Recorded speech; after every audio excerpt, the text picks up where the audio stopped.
Buenas noches, mi nombre es Mónica Pardo Esquerre, soy registrador público de la zona registral número 9, sede Lima, y trabajo en el registro de propiedad vehicular y el día de hoy vamos a desarrollar el tema del registro de propiedad vehicular. Bueno, en el transcurso de estos días vamos a ir desarrollando poco a poco este tema.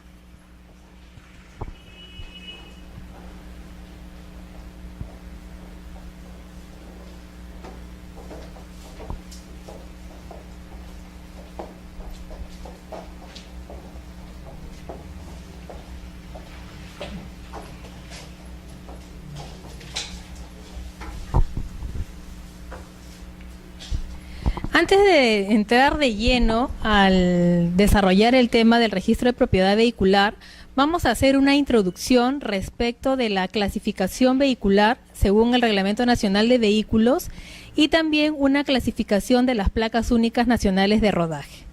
Entonces vamos a empezar con la clasificación vehicular según el Reglamento Nacional de Vehículos. En este momento vamos a desarrollar los vehículos que pertenecen a la categoría L. Estos vehículos son vehículos automotores que tienen menos de 4 ruedas. Y dentro de esta categoría vamos a encontrar 5 tipos de vehículos. Los de categoría L1, que son vehículos de 2 ruedas, de hasta 50 centímetros cúbicos y con una velocidad máxima de 50 kilómetros por hora. Estas son unas motocicletas pequeñas.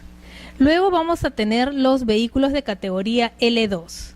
Estos vehículos tienen 3 ruedas, tienen también 50 centímetros cúbicos de capacidad y una velocidad máxima de 50 kilómetros por hora. La única diferencia entre los vehículos de categoría L1 y L2 es el número de ruedas. Estos L2 vendrían a ser trimotos y los L1 vendrían a ser motocicletas. A continuación vamos a ver otro tipo de vehículo que es el de categoría L3. Es un vehículo de 3 ruedas que tiene más de 50 centímetros cúbicos de capacidad y una velocidad mayor a 50 kilómetros por hora. Sí, dime. No, acá hay un error. El L3 es, perdón, 2 ruedas, sí, tienes razón. El L3 es de 2 ruedas. 2 ruedas con más de 50 centímetros cúbicos y una velocidad mayor a 50 kilómetros por hora. El L1 y el L3 son motocicletas, ¿no? Lo más común que se inmatricula en el registro de propiedad vehicular son los vehículos de categoría L3, las motocicletas de categoría L3.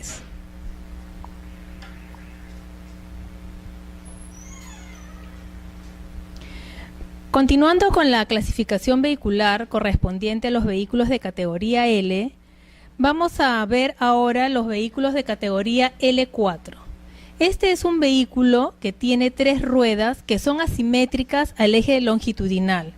Tiene más de 50 centímetros cúbicos de capacidad y una velocidad mayor a 50 kilómetros por hora. ¿Qué tipo de vehículos son estos? Son los que tienen una motocicleta y un carrito al costado que es un asiento, ¿no? Son los sidecar, son los L4. En realidad, durante todo este tiempo de mi experiencia en el registro de propiedad vehicular, nunca he inmatriculado ningún vehículo de categoría L4. Ahora, para culminar con la clasificación vehicular de los vehículos de categoría L, tenemos los vehículos de categoría L5, que son vehículos también con 3 ruedas, pero estas ruedas son simétricas al eje longitudinal del vehículo. Tienen una capacidad de más de 50 centímetros cúbicos y una velocidad mayor a 50 kilómetros por hora, ¿no? Y tienen que pesar menos de 1 tonelada. Estos vehículos son las trimotos. Como habíamos visto al comienzo, los vehículos de categoría L2, también tienen 3 ruedas. Entonces los L2 y los L5 son trimotos, solamente que estas son de mayor capacidad. Y en el registro de propiedad vehicular, respecto a las trimotos, estas son las que tienen mayor acogida, ¿no? El gran número de trimotos que se inmatriculan son L5, ya sean trimotos de carga o trimotos de pasajeros. Claro, los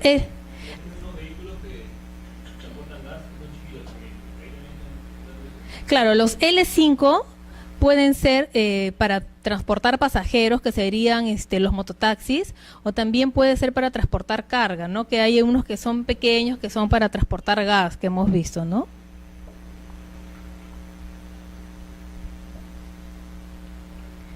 Ahora vamos a desarrollar los vehículos de categoría M.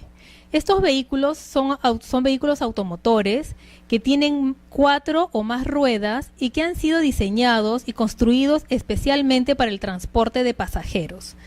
En este tipo de vehículos, en este tipo de categoría, vamos a encontrar 3 tipos. Los vehículos de categoría M1, que tienen 8 asientos o menos, sin contar el vehículo del conductor. Los vehículos de categoría M2, que tienen más de 8 asientos, sin contar el vehículo el asiento del conductor, y que tienen un peso bruto vehicular de 5 toneladas o menos, ¿no? Vamos a hacer acá una pequeña explicación de qué es el peso bruto vehicular, porque a continuación vamos a hablar bastante del peso bruto vehicular, y entonces para que tengan una idea a qué se refiere esto. El peso bruto vehicular es la sumatoria del peso seco y la carga útil. El peso seco viene a ser el peso del vehículo vacío y la carga útil viene a ser el peso ya sea de las personas que van a ir en el vehículo o de la carga que vaya a transportar el vehículo, ¿no? Entonces, la sumatoria del peso seco y la carga útil va a dar el peso bruto. Entonces, en los vehículos de categoría M2 tienen que ser vehículos de 5 toneladas o menos de peso bruto vehicular, es decir, ya incluida las personas o incluida la mercancía que va a transportar.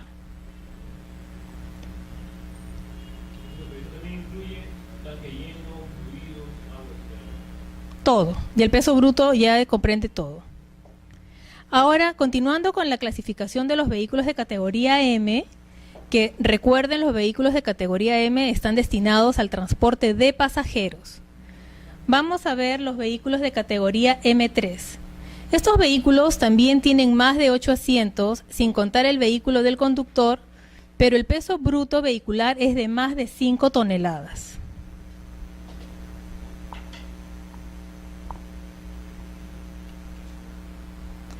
Ahora vamos a desarrollar los vehículos de categoría N. Estos vehículos son vehículos automotores que tienen 4 ruedas o más y que han sido diseñados y construidos especialmente para el transporte de mercancías. Acá en esta categoría vamos a encontrar 3 tipos de vehículos. Los vehículos de categoría N1, cuyo peso bruto vehicular es de 3.5 toneladas o menos. Los vehículos de categoría N2, cuyo peso bruto vehicular es mayor a 3.5, pero hasta 12 toneladas. Y los vehículos de categoría N3 son aquellos que tienen un peso bruto vehicular mayor a 12 toneladas. Este tipo de vehículos es exclusivamente para el transporte de mercancías.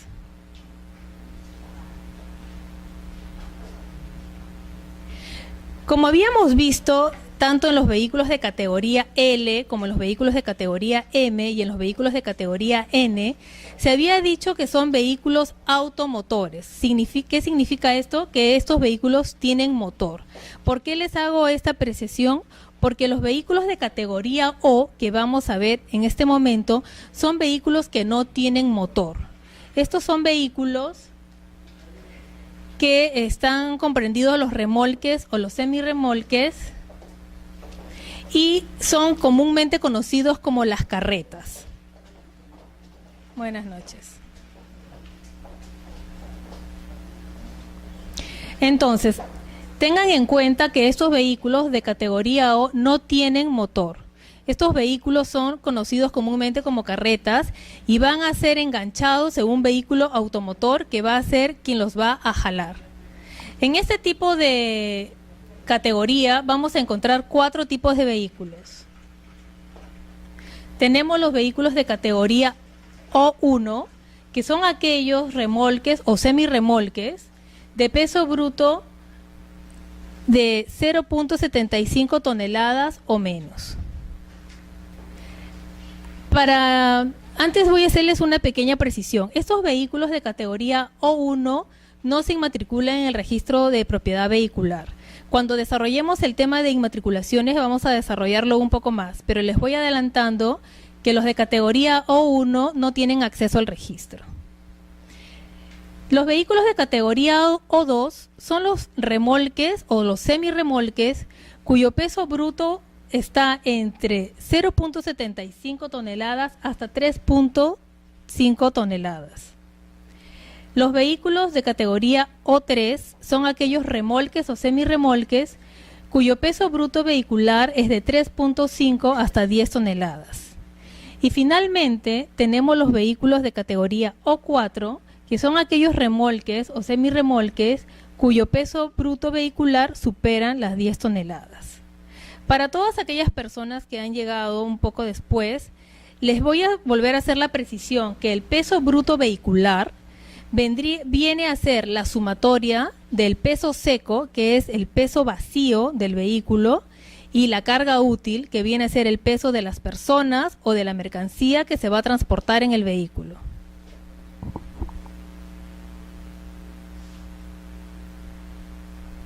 A continuación vamos a ver la clasificación de las placas únicas nacionales de rodaje.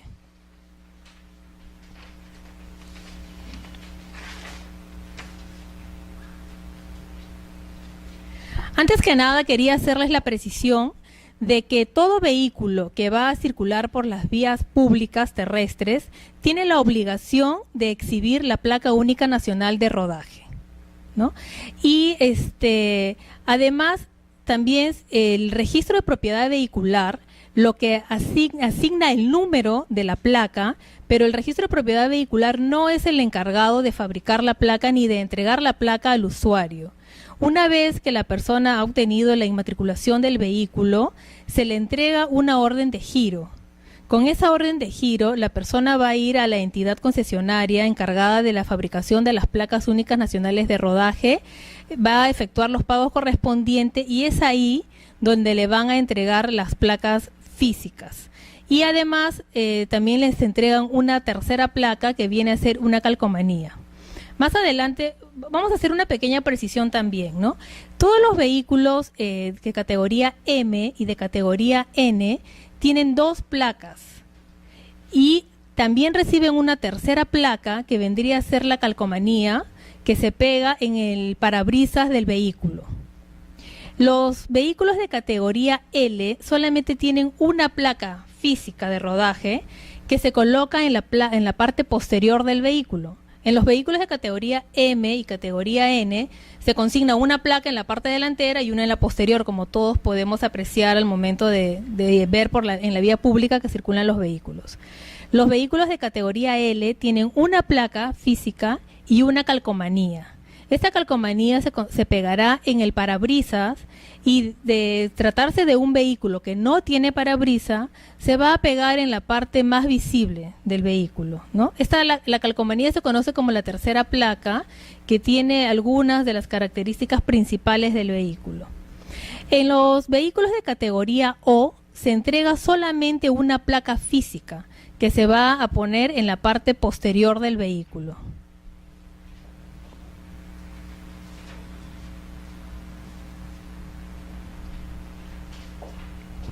Ahora vamos a desarrollar el tema de las placas, de la clasificación de las placas, según el Reglamento de Placas Únicas Nacionales de Rodaje. Existen dos grandes grupos de placas. Tenemos las placas ordinarias y las placas especiales. Dentro de las placas ordinarias vamos a ver los vehículos menores. Como ustedes,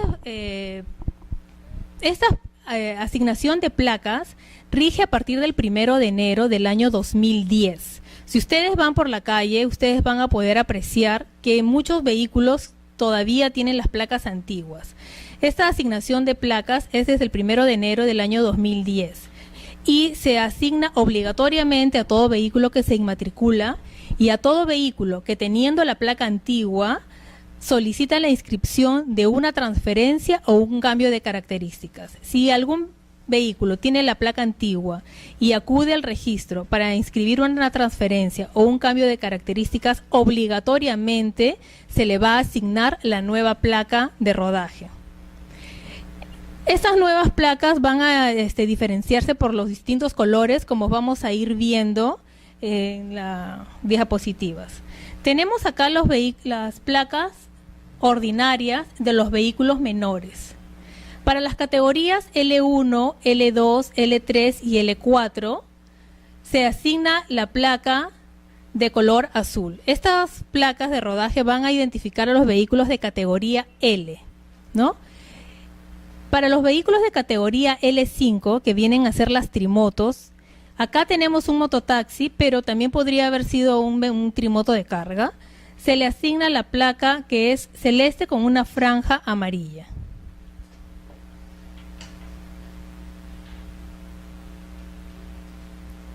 Acá seguimos viendo placas para los vehículos menores, pero esta es una placa especial. Como ya les había señalado, en la clasificación de las placas hay dos grandes grupos, las placas ordinarias y las placas especiales.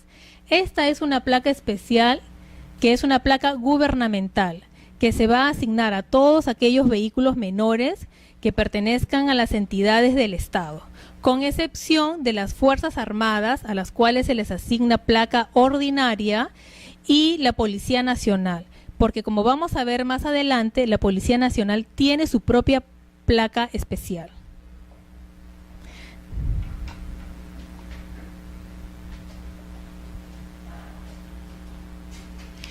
Ahora vamos a desarrollar el tema de las placas ordinarias.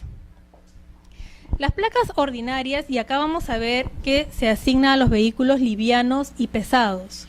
Pero vamos a hacer una diferencia entre cuál es un vehículo liviano y cuál es un vehículo pesado, ¿no? El vehículo liviano es aquel que tiene un peso bruto de 3.5 toneladas o menos.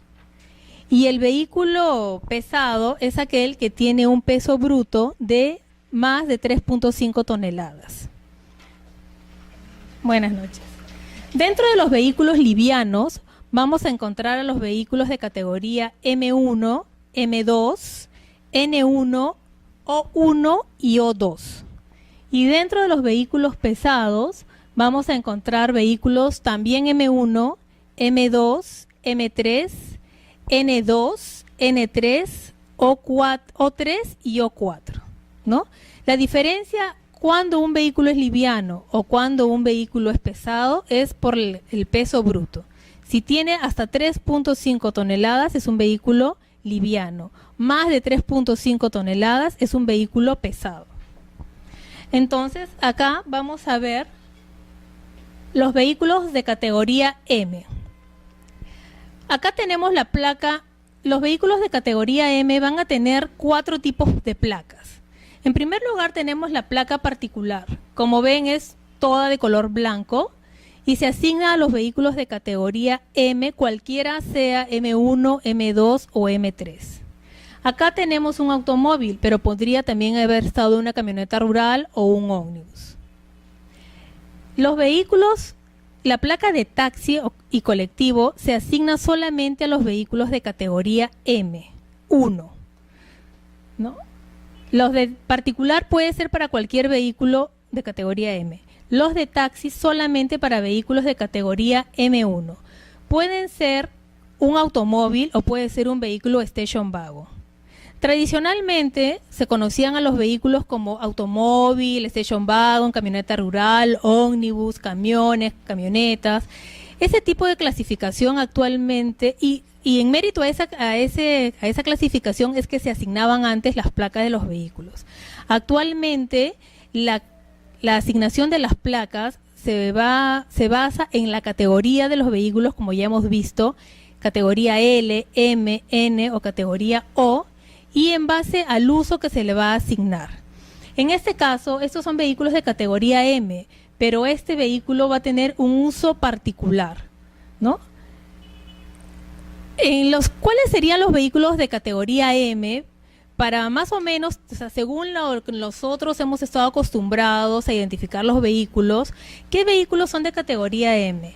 Los automóviles, los station wagons, las camionetas rurales y los ómnibus. Esos son vehículos de categoría M, ¿no? Eso se les doy yo como para que tengan ustedes una idea de cuáles son, porque en realidad este tipo de clasificación actualmente ya no se utiliza.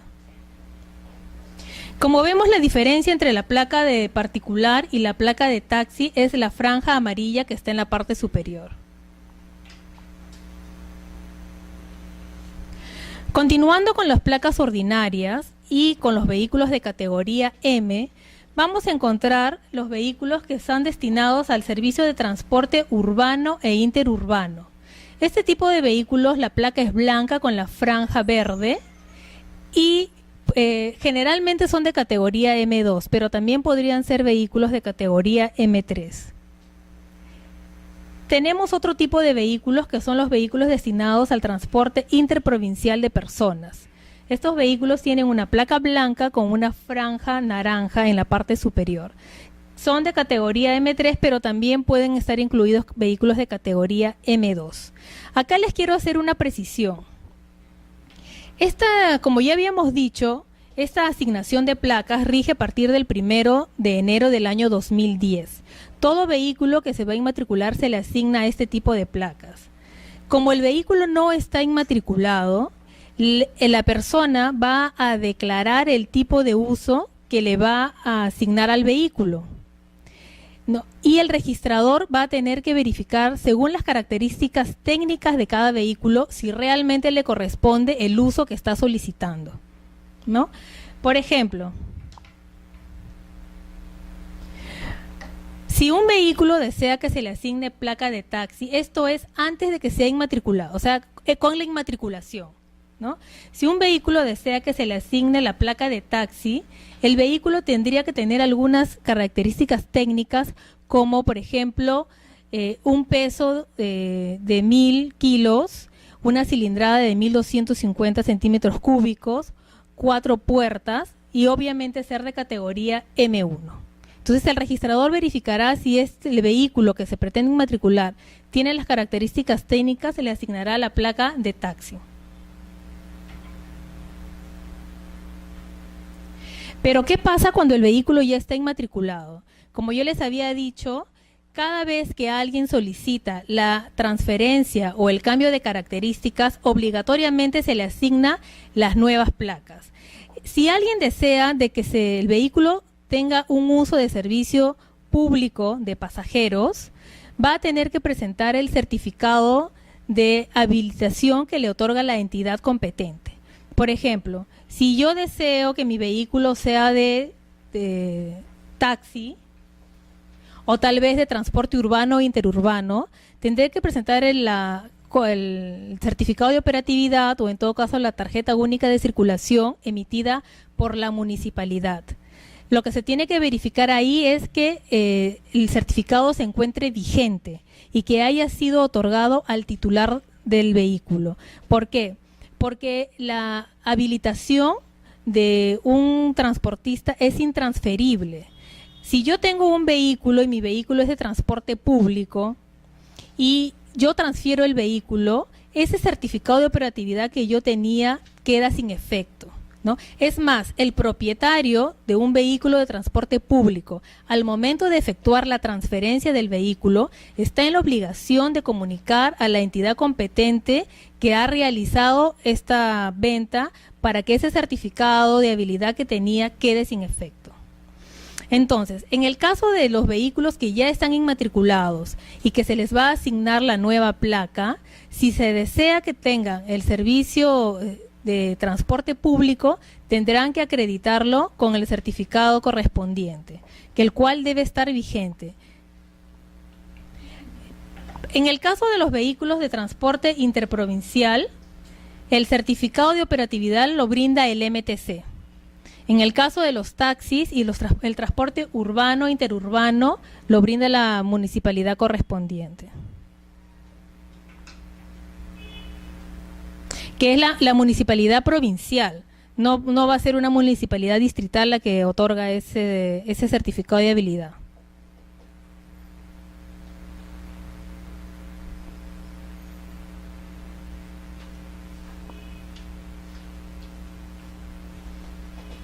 Ahora continuando con la clasificación de las placas Y en el tema de las placas ordinarias, vamos a ver ahora la clasificación de los vehículos de categoría N. Recuerden que los vehículos de categoría N son aquellos que están destinados al transporte de mercancía, ¿no? Y para cualquiera de los vehículos de categoría N, sea N1, N2 o N3, la placa va a ser la misma, ¿no? Esta placa con fondo amarillo. A diferencia de los vehículos de categoría M, que habíamos visto que según el uso que se le asigne iba a diferenciarse por el color. En cambio, en los vehículos de categoría N no. ¿Y cuáles son los vehículos que corresponden a la categoría N según la clasificación tradicional que existía? Pues tenemos las camionetas pick-up, tenemos los camiones, las camionetas panel, los tractos o los remolcadores, ¿no? Que son los vehículos que tienen solamente como una cabina a la cual se le va a enganchar la carreta o el remolque o semirremolque, ¿no? Comúnmente conocido como carreta.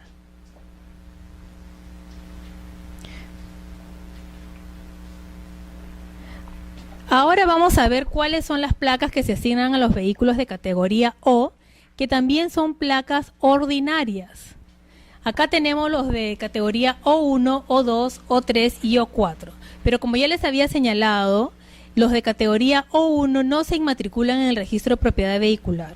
Acá tenemos los semirremolques y los remolques. Como ya les había explicado, estos vehículos no tienen motor y son conocidos como las carretas. Estos vehículos, esta parte de acá se va a enganchar a un vehículo automotor, que es el que se va a encargar de jalar el vehículo. ¿Cuál es la diferencia entre un remolque y un semirremolque? El remolque tiene acá todas sus ruedas, se apoya en todas sus ruedas, y el semirremolque no. Tiene acá esta carreta va a caer, la parte en que engancha en el vehículo automotor va a estar en la parte, va a caer, ¿no? O sea, tiene que estar enganchada. Vemos acá solamente tiene 2 ruedas en este ejemplo. Y la placa va a ser amarilla, como los vehículos de categoría N, pero con una franja blanca en la parte superior. Estos vehículos que son de categoría O son para el transporte de mercancía también.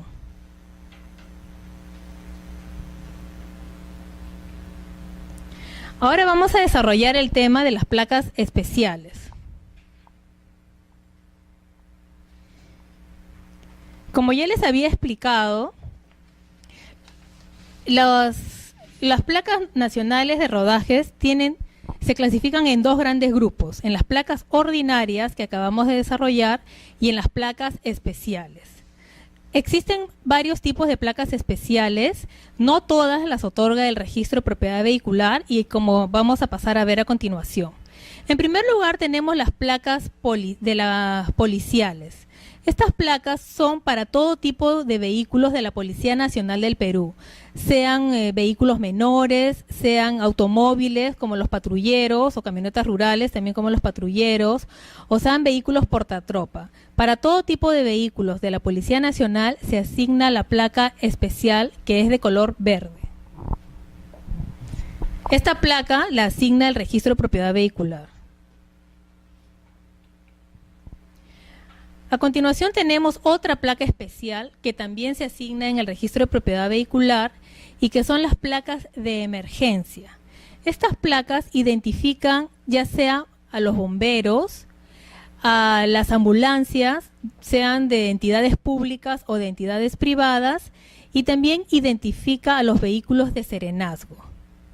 Para obtener una placa que se asigne a los bomberos, se tiene que presentar la certificación emitida por la jerarquía mayor del Cuerpo de Bomberos Voluntarios del Perú, según en la jurisdicción en la cual se va a inmatricular el vehículo. Ahora, si uno desea que se asigne una placa para ambulancia, se tiene que presentar el registro del vehículo en el registro de ambulancias, sean de las direcciones de salud o de las direcciones regionales de salud. Y si el vehículo va a ser destinado para serenazgo, se tendrá que presentar copia certificada de la resolución de alcaldía en la cual se está destinando el vehículo para el serenazgo. Esta placa de emergencia también se asigna en el registro de propiedad vehicular.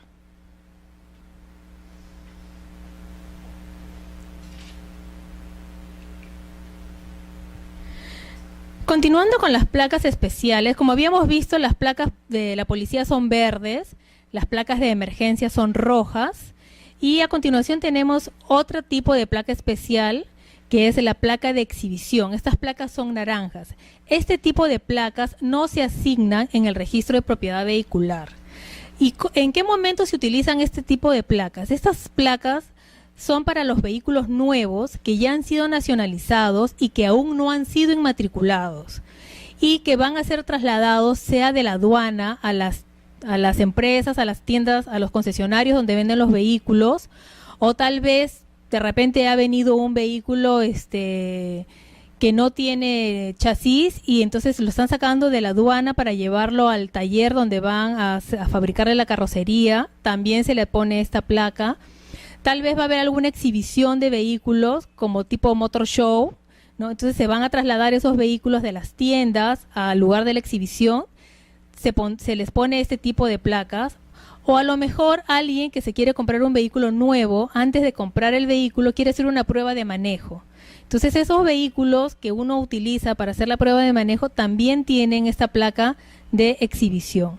Estas placas las entrega una entidad administradora que el MTC designa cuál va a ser la entidad. Estas placas no las otorga el registro de propiedad vehicular.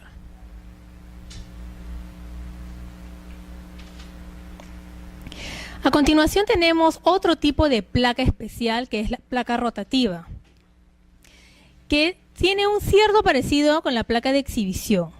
También es para los vehículos que ya han sido nacionalizados, pero que aún no han sido inmatriculados. Y la diferencia con las placas de exhibición es que es para los vehículos que son usados.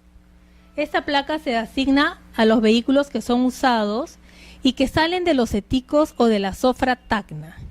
¿Qué pasa? De repente yo me voy a Tacna a comprar un vehículo, pero yo quiero traer el vehículo manejándolo desde Tacna hasta Lima, donde voy a inmatricularlo. Entonces, esos vehículos tienen que trasladarse con estas placas rotativas. Esta placa tampoco la asigna el registro de propiedad vehicular, sino que la entrega una entidad administradora que es designada por el MTC. Y ven, el color de esta placa es blanco. Los colores que estamos viendo son los colores que corresponden a cada placa física.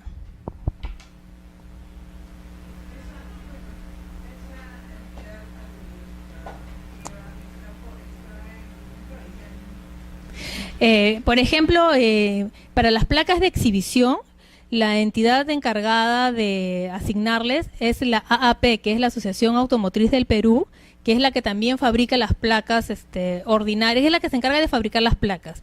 Ellos tienen la administración de las placas de exhibición. No, todavía no hay ninguna entidad encargada.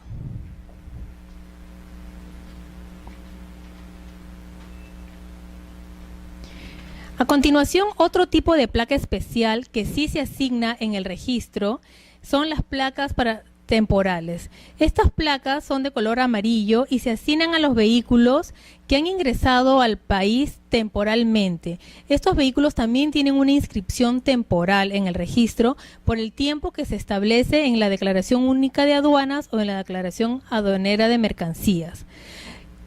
Tal vez las personas se preguntan cuál es la finalidad de traer un vehículo e inscribirlo temporalmente.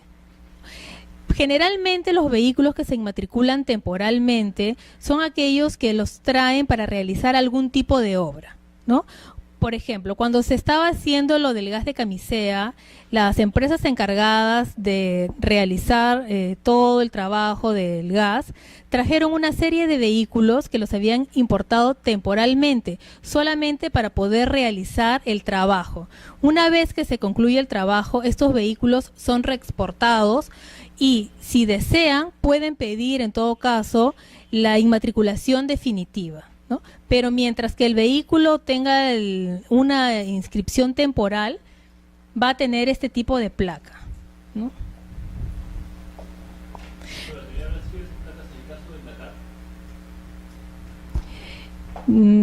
Ahí tengo, pero mira, en el caso del Dakar, muchos vehículos pueden entrar temporalmente también al Perú, por ejemplo, de las fronteras, ¿no? De repente algún vehículo de Ecuador, de Bolivia, de Chile, puede ingresar al país no necesitan, no, el vehículo no se les va a dar placa temporal porque esos vehículos no se van a quedar, o sea, vienen de paseo, de turismo, unos días y se van, ¿no? Entonces esos vehículos que ingresan por las fronteras no necesitan tener esta placa temporal, ¿no? Este tipo de placas temporales son más bien para aquellos que van a estar un tiempo.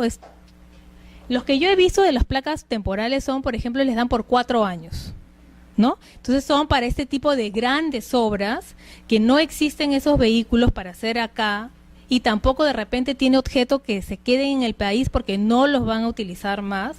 Entonces los traen temporalmente, terminan la obra y vuelven a salir del país, ¿no? Se ha visto algunos casos donde sí solicitan luego la inscripción definitiva. Cuando piden la inscripción definitiva tienen que pagar todos los derechos en aduana y ahí se le asignará ya la placa, una placa definitiva. Perdón.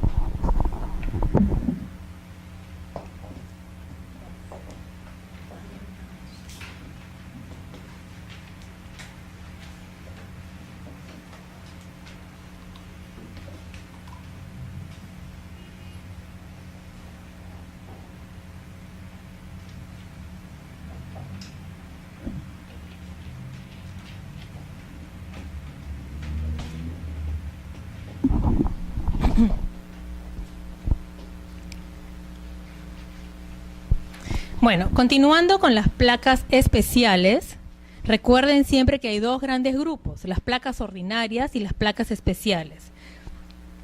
Dentro de las placas especiales vamos a encontrar las placas gubernamentales. Como ya les había adelantado al momento que vimos las placas de los vehículos menores, había unas placas desde lo especial para los vehículos menores que eran placas gubernamentales. Esta placa es una placa especial para vehículos gubernamentales, pero para vehículos livianos y pesados. La placa celeste era para los vehículos menores. Esta placa se asigna a todas las entidades del Estado, con excepción de las Fuerzas Armadas y la Policía Nacional. A las Fuerzas Armadas, a todos los vehículos de las Fuerzas Armadas se les asigna placa ordinaria. Y a los vehículos de la Policía Nacional del Perú, como ya hemos visto, se les asigna una placa especial.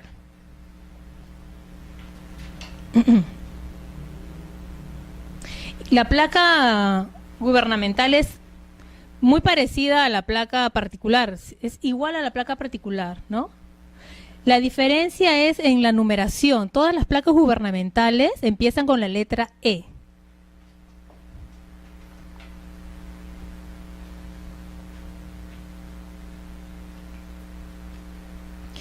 Ahora tenemos otro tipo de placas especiales que tampoco se asignan en el registro de propiedad vehicular. Estas son las placas de gracia, son las placas para los diplomáticos. Acá tenemos placa diplomática, placa consular, placas para las misiones diplomáticas, para el personal técnico administrativo. Estas placas se asignan en el Ministerio de Relaciones Exteriores, ¿no?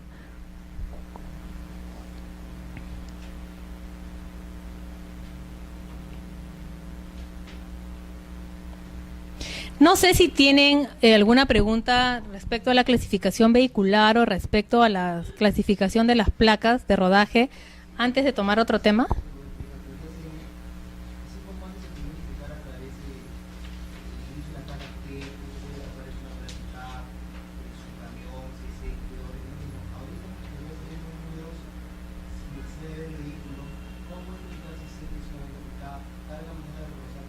No hay forma. No hay forma de identificarlo porque, como dice acá nuestro compañero, antes se asignaban las placas según la clase del vehículo, ¿no?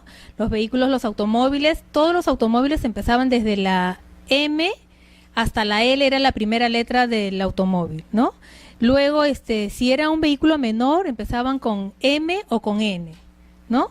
Si era una camioneta pick-up, era P o era una O, ¿no? Si era una camioneta panel, era una Q. Si era una camioneta rural, era una R, ¿no? Si era un ómnibus, era una U o una V. Si era un camión, era una W o una X. Si era un remolcador o un tracto, era una Y. Y si era un remolque o semirremolque, era una Z. Pero actualmente con la clasificación de placas no existe una numeración, no existe un rango de numeración.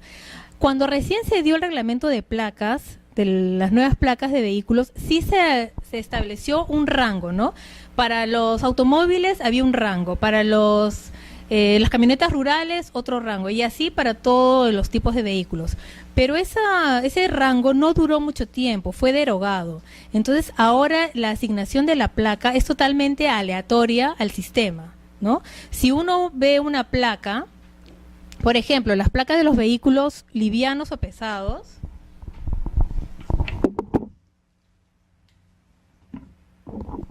se identifican con una letra, por ejemplo una F, un número, digamos un 2, otra letra que puede ser una O, ¿no? Y un número correlativo, ¿no? Que puede ser 505, ¿no? Yo no puedo, al ver esta placa, sin ver el vehículo o sin ver la información, yo no puedo saber si este es un auto, es una camioneta pick-up o es un camión, ¿no? Porque ya los rangos, esa norma que establecía cuáles eran los rangos, ha sido derogada, ¿no? Entonces ahora es totalmente aleatoria la asignación alfanumérica de las placas, ¿no? Es más, por ejemplo, en los vehículos menores, la numeración de los vehículos menores son 5 números y una letra al final. Cuando recién empezó la asignación de placas era al revés, era una letra y 5 números, pero ahora hubo una modificación y son 5 números y una letra al final.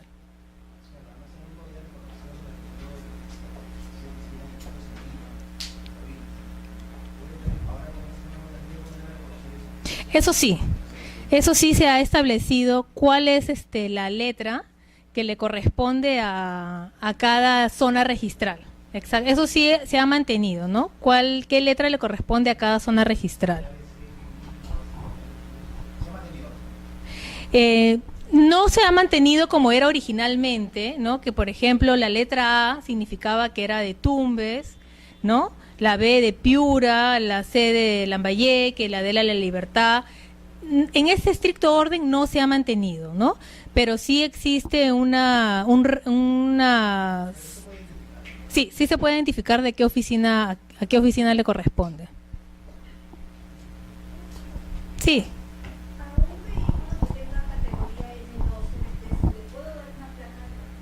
Sí, cualquier vehículo de categoría M, sea M1, M2 o M3, yo le puedo asignar placa particular.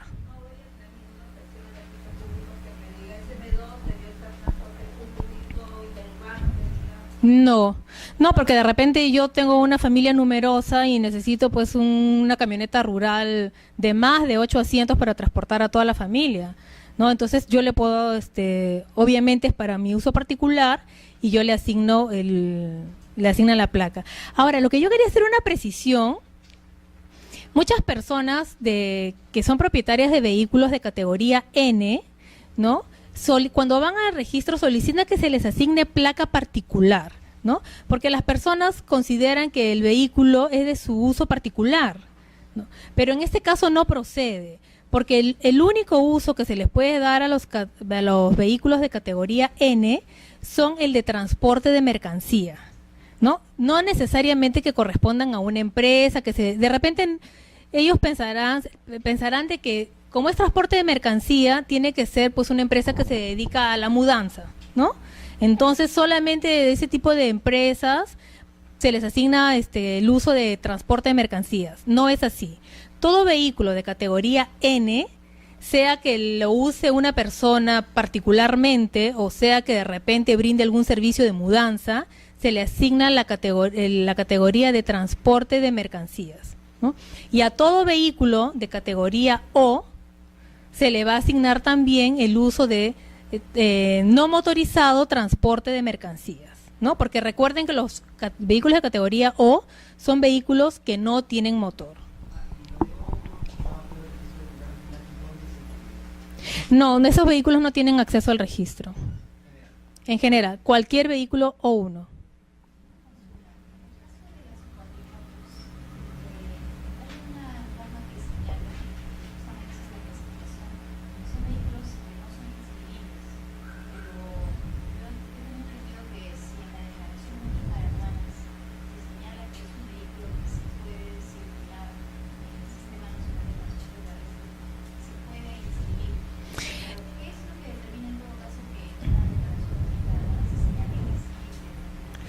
Eso depende de la persona que está importando el vehículo. O sea, yo puedo tener de repente, en primer lugar, los cuatrimotos son vehículos, como habíamos visto en la clasificación de los vehículos de categoría L, son vehículos que tienen menos de 4 ruedas, ¿no? Entonces, la cuatrimoto es un vehículo que tiene 4 ruedas, por lo tanto, no es un vehículo de categoría L, sino viene a ser un vehículo de categoría M. Pero uno, al ver el vehículo, ve que es un vehículo, o sea, en realidad es como un híbrido, ¿no? Es un vehículo menor, en realidad, porque no tiene las características técnicas para que sea un vehículo liviano o pesado, pero a la vez, como tiene 4 ruedas, tampoco es un vehículo de categoría L. En el registro, las cuatrimotos sí pueden ser inmatriculadas, se inmatriculan como vehículos de categoría M1, pero todo el tratamiento que se otorga en el registro para su inscripción es el de un vehículo menor, ¿no? Pero sí tienen acceso al registro. Ahora, ¿de qué depende? Ya que su compañera ha hecho una precisión, cuando uno importa un vehículo, dentro de la información que está en la Declaración Única de Aduanas o en la Declaración Aduanera de Mercancía, se establece si el vehículo va a circular en el sistema de tránsito terrestre o no va a circular. Y eso depende del uso que le va a dar la persona. Porque de repente yo importo una cuatrimoto, pero yo no voy a hacer pues que circule por la vía pública. De repente simplemente la quiero usar en el verano, en la playa y nada más. Entonces no necesariamente va a tener si yo declaro en la aduana que no va a circular por la vía pública, entonces ese vehículo no va a tener acceso al registro. Pero en algunas municipalidades, sobre todo algunas municipalidades de playa, ¿no? Muchos utilizan las cuatrimotos como vehículos de serenazgo, ¿no? Entonces esos vehículos sí van a ser, se va a declarar en la DUA o en la DAN que van a circular por el sistema de tránsito terrestre. Ahora, yo tengo acá para hacerles una precisión de cuáles son las letras que les corresponden a cada zona registral. Voy a darles así rapidito para que tengan una idea.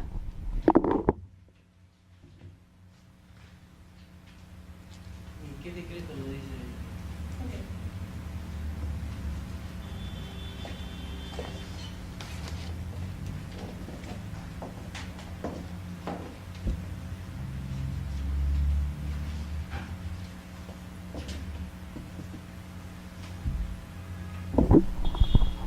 Esto se aprobó con el Decreto Supremo 016-2012 MTC, que fue publicado el 5 de diciembre del 2012. Y acá se precisa cuáles son, ¿no? Por ejemplo, para la zona registral 1, que viene a ser Tumbes y Piura, va a ser la letra P. Para la zona registral 2, que es Lambayeque, Cajamarca y Amazonas, es la letra M. Para la zona registral 3, que es San Martín, es la letra S. Para la zona registral 4, que es Loreto, es la letra L. Para la zona registral 5, que es La Libertad, es la letra T. Para la zona registral 6, que es Ucayali, es la letra U.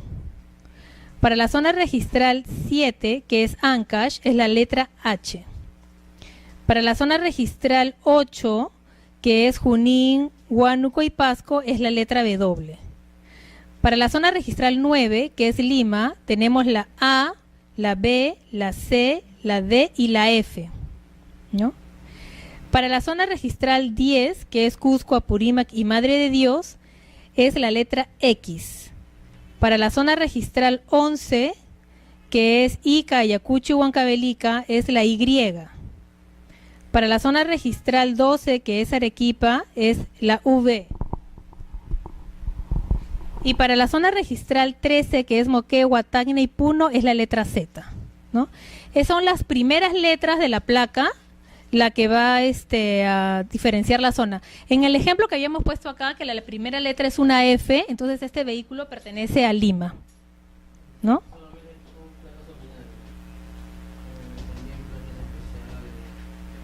No, también las placas especiales, a excepción de las placas gubernamentales que empiezan con la letra E.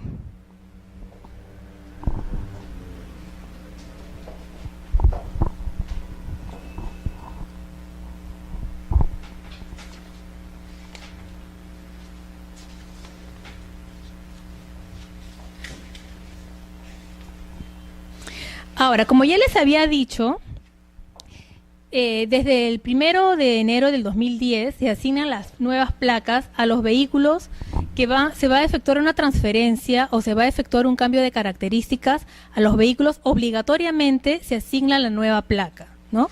Y en el 2013 salió un cronograma para... o sea, desde el 2010 que funcionan las nuevas placas, se hablaba de que iba a salir un cronograma en el cual se iba a hacer obligatorio el reemplacamiento de todo vehículo. ¿Qué pasa si yo tengo mi vehículo y yo no voy a hacer ninguna transferencia ni voy a hacer ningún cambio de características? Yo todavía tengo la placa antigua. En algún momento se indicaba que iba a salir un cronograma para que se vean ya en la obligación todos de hacer el reemplacamiento. Y acá tengo el cronograma.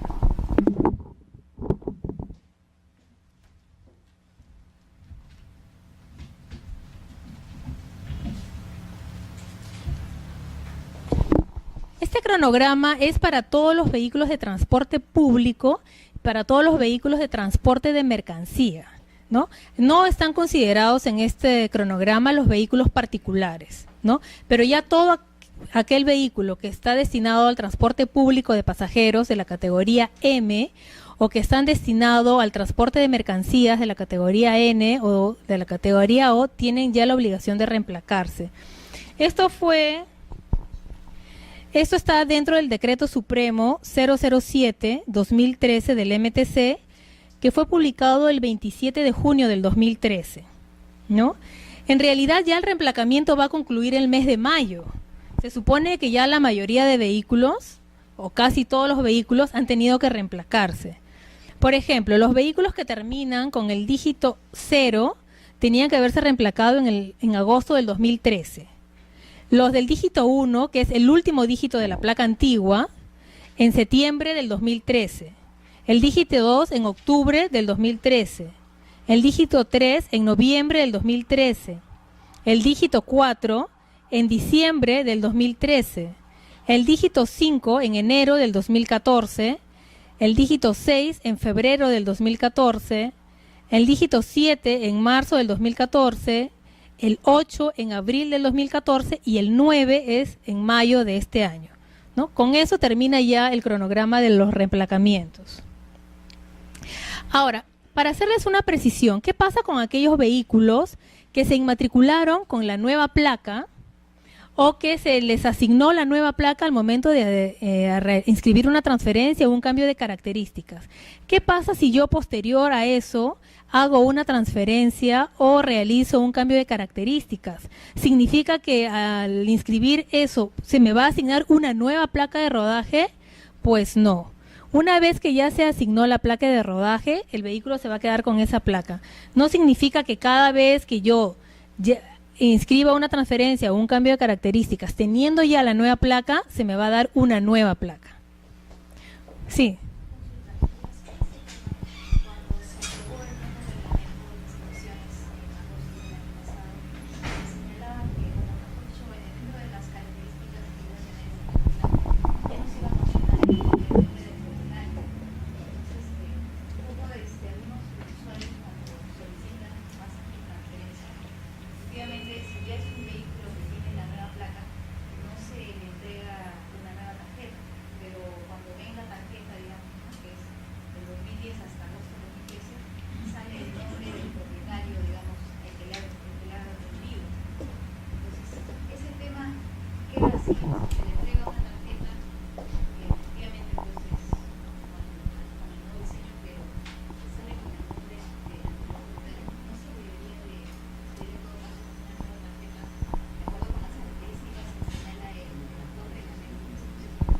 Ya, muy bien. Muy buena tu pregunta. Efectivamente, las nuevas tarjetas no, en las nuevas tarjetas no se consigna el nombre del propietario, por una simple y sencilla razón. Las tarjetas son de identificación vehicular, o sea que identifican al vehículo. No son tarjetas de propiedad, porque la propiedad se acredita con el asiento de inscripción. Por lo tanto, en las nuevas tarjetas, si bien antiguamente, aunque eran tarjetas de identificación vehicular, se consignaba el nombre del propietario, en las nuevas tarjetas ya no se consigna el nombre del propietario, solamente se consignan las características del vehículo. Es más, si yo tengo, ya tengo la nueva tarjeta, ¿no?, en donde no aparece el nombre del propietario, y yo vendo mi vehículo, yo tengo la obligación de entregarle al comprador la tarjeta de identificación vehicular. ¿Por qué?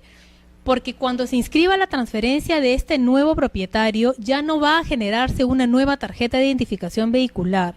Los únicos casos en que se va a expedir una nueva tarjeta es cuando yo hago un cambio de características. Cuando las características que estaban en la tarjeta han sido modificadas, ahí sí se le va a expedir una nueva tarjeta. Pero si solamente se está haciendo el cambio de la titularidad o se está de repente cambiando el domicilio, porque antes también cuando se hacía el cambio de domicilio se le emitía una nueva tarjeta, porque en la tarjeta también se consignaba el domicilio, ya no se va a generar una nueva tarjeta. Ahora, habían esas tarjetas celestes, esas tarjetas grandes, ¿no?, que eran enmicadas. Luego se pasó a unas tarjetas tamaño tarjeta de crédito, que eran unas tarjetas plomas con guindas, que también eran enmicadas, que eran tanto la celeste como la gris con guinda, eran papel, ¿no? Eran tarjetas de papel que eran enmicadas. Si yo tengo esa tarjeta y yo hago la transferencia, ¿no?, o realizo de repente un cambio de domicilio, el sistema me va a otorgar a mí una nueva tarjeta, pero las nuevas que son tipo brevete, ¿no? Por eso me va a generar, el sistema va a detectar que este vehículo no tiene la nueva tarjeta, entonces me va a generar, pero ya posteriormente, si yo hago otro cambio de domicilio, ya no me va a generar tarjeta. No sé si me entendieron la figura. ¿Sí? Entonces, no figura el propietario porque, como les dije, esa tarjeta no es de propiedad. Es una tarjeta de identificación vehicular cuya finalidad es identificar el vehículo y las características que tiene.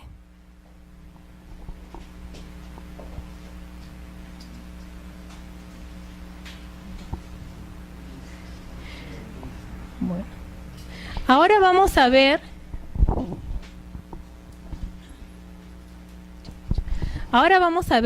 ¿cuál es el ámbito de aplicación del reglamento del registro de propiedad vehicular?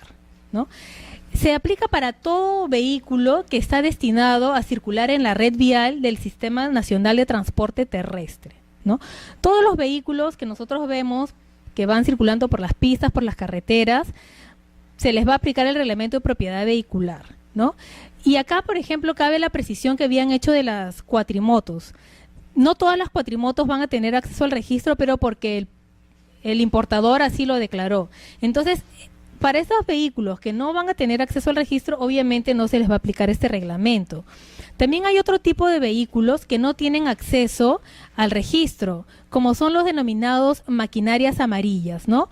Los tractores o de repente esos vehículos que se utilizan para hacer pues perforaciones cuando van a hacer alguna obra, ¿no?, y van a romper la pista. Entonces hay unos que son como excavadoras. Esos vehículos no tienen acceso al registro de propiedad vehicular. ¿Por qué? Porque esos vehículos no están destinados a circular por la vía pública. Es más, cuando nosotros vemos que de repente alguno de esos vehículos es trasladado de un lugar a otro y el chofer lo va manejando por la pista, eso es algo que es indebido. Esos vehículos, para ser trasladados de un lugar a otro, a donde van a efectuar la obra, tienen que ser trasladados en otro tipo de vehículos, no pueden ir circulando por la vía pública.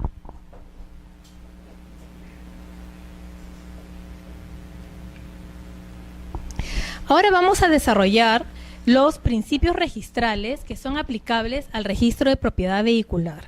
En realidad, todos estos principios son aplicables a todos los registros, ¿no?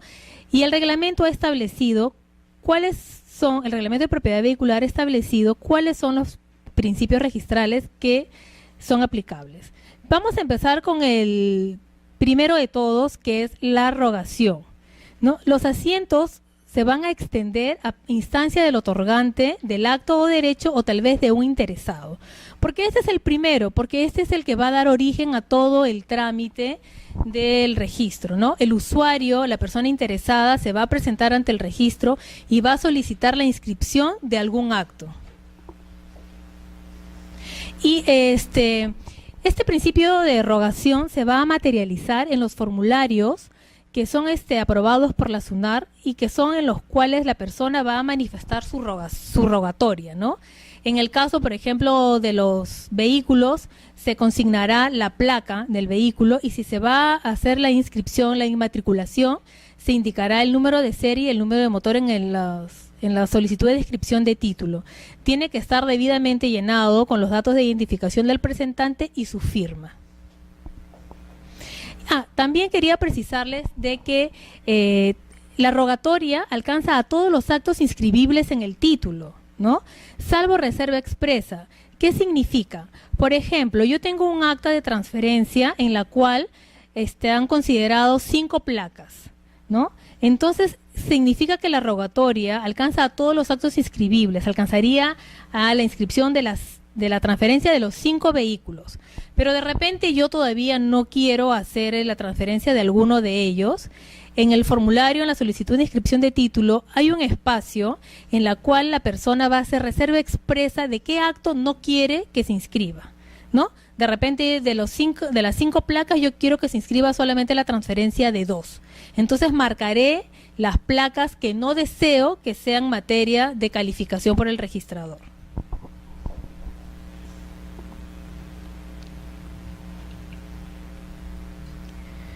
A continuación tenemos el principio de titulación auténtica.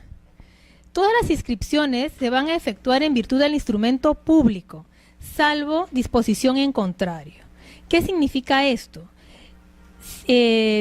Por ejemplo, las transferencias, ¿no?, se van a inscribir en mérito a un instrumento público. Cuando se ha presentado un instrumento público, cuando yo estoy solicitando la inscripción en mérito a un instrumento público, ya sea, por ejemplo, la transferencia de propiedad vehicular o de repente una constitución de sociedad en la cual yo estoy aportando el vehículo como parte de esta constitución, yo tendré que presentar al registro el traslado del instrumento público, o sea, el traslado del acta o de la escritura pública o la copia certificada de este instrumento público. Pero también hay actos que se inscriben al registro de propiedad vehicular que no necesitan un instrumento público. Por ejemplo, la inmatriculación. La inmatriculación, la mayoría de inmatriculaciones se hacen en mérito al formulario electrónico que sí tiene que tener firma legalizada de notario. Entonces, en este caso se va a inscribir en mérito al documento original. Yo no puedo presentar una fotocopia legalizada de este formulario de inmatriculación. Tengo que presentar el documento original. O de repente yo quiero escribir un cambio de características. Esta inscripción se hace en mérito al formulario notarial de seguridad del Colegio de Notarios. También tendré que presentar el formulario original con la firma legalizada.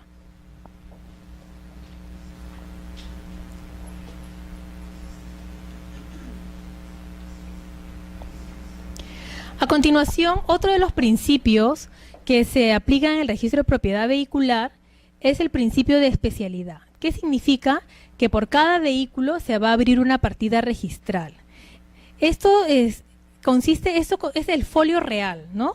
Por cada bien, por cada vehículo, yo abro una partida. Y ahí, obviamente, lo primero que voy a hacer, se va a consignar la inmatriculación. Con la inmatriculación se va a abrir esta partida registral. Y en esta partida yo voy a anotar todos los actos relativos a este vehículo, las transferencias, los cambios de característica, las afectaciones o de repente los reemplacamientos voluntarios, como ya hemos visto según el cronograma, ¿no? Aquellas personas que no han realizado ninguna transferencia o ningún cambio de características, ya ahí existe un rol que ya está por terminar, que tienen que haber reemplacado el vehículo de todas maneras.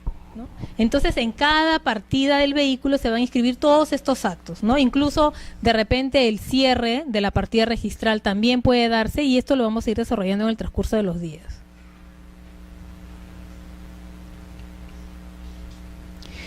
Otro principio que tenemos es el principio de prioridad. Acá tenemos dos principios, el de prioridad preferente y el de prioridad excluyente. El de prioridad preferente establece que los efectos de los asientos registrales y la preferencia de los derechos que de estos emanan se van a retrotraer a la hora y fecha del asiento de presentación, ¿no? ¿Qué significa esto? De que el que llega primero al registro, pues, va a ganar, ¿no? Todos los asientos, todos los efectos se van a retrotraer a la fecha y hora del asiento de presentación. Y el otro principio de prioridad es el de prioridad excluyente, que establece que no se puede inscribir ningún título que sea incompatible con otro que ya está inscrito o que está pendiente de inscripción. Pero aquí hay que ver que sea incompatible. ¿Por qué? Porque de repente nosotros tenemos un título de transferencia que está pendiente de inscripción, que es el título número 1, y el título número 2 de repente es la cancelación de una anotación de robo. Entonces, el segundo título no es incompatible con el primero, al contrario, la inscripción del segundo título va a ayudar a que se inscriba la transferencia, porque si un vehículo, aquí vamos a hacer un pequeño adelanto, si un vehículo tiene una afectación de robo, impide que se inscriba cualquier acto de transferencia o de cambio de características, ¿no? Entonces, por ejemplo, en este caso que hemos visto de la prioridad excluyente, lo importante es que sea incompatible. Es decir, que si yo le vendí un vehículo a dos personas diferentes, primero llegó A, cuando B quiera llegar a inscribir la transferencia a su favor, como ya el vehículo está inscrito a favor de A, no lo va a poder inscribir, porque ahí sí son totalmente incompatibles. No sé si tienen alguna pregunta o seguimos avanzando.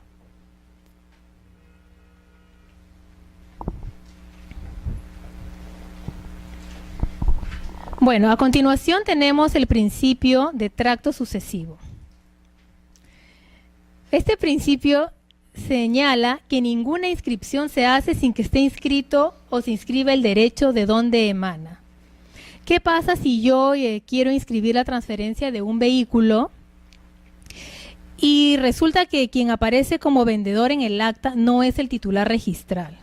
Entonces la persona va a tener que traer todas las transferencias, tendrá que acreditar toda la cadena de enajenaciones hasta que acredite la transferencia a favor de la persona que está participando ahora como vendedor, ¿no? Ningún derecho se va a inscribir si es que previamente no está inscrito el derecho de donde emana. Por ejemplo, si yo quiero hacer un cambio de características, ¿no? Pero resulta que el vehículo no está inscrito a mi favor, yo no voy a poder hacer el cambio de características hasta que no regularice mi transferencia. O de repente yo quiero reemplacar el vehículo, ¿no? Si no soy la titular del vehículo, pues simplemente voy a tener que regularizar previamente la transferencia. Ahora, en este caso del reemplacamiento, ya no cabría la opción del reemplacamiento. ¿Por qué? Si yo no soy la titular del vehículo y estoy solicitando el reemplacamiento, lo que me queda ahí es regularizar la transferencia a mi favor. Y como toda transferencia obliga al reemplacamiento, entonces ya estaría, pues, la transferencia estaría asumiendo el cambio de placa, ¿no?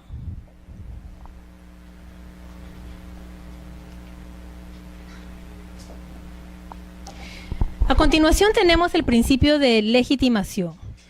Todos los asientos se presumen exactos y son válidos y producen todos sus efectos mientras no se rectifiquen o se declaren su invalidez judicialmente.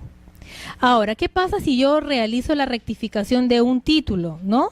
De repente, al momento de hacer la transferencia, consignaron como cónyuge a una persona diferente, ¿no? De repente al momento tal vez de inscribirse o de repente el acta, al momento del traslado también hubo un error, al momento del traslado. Entonces, esos efectos de la rectificación, los efectos de esa rectificación surten desde el momento de la rectificación, van a surtir efectos. Ahora, acá hay algo bien interesante que está en la segunda parte de este principio que se aplica para el registro de propiedad vehicular. Establece que están legitimadas las inscripciones que han sido trasladadas de las municipalidades y también la base de datos y el índice del MTC. ¿A qué se refiere esto?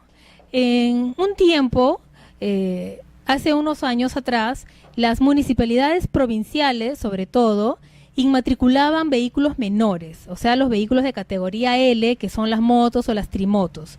No solamente inmatriculaban los vehículos, sino que también si alguien tenía la transferencia de un vehículo, inscribían las transferencias, los cambios de características, como el registro de propiedad vehicular.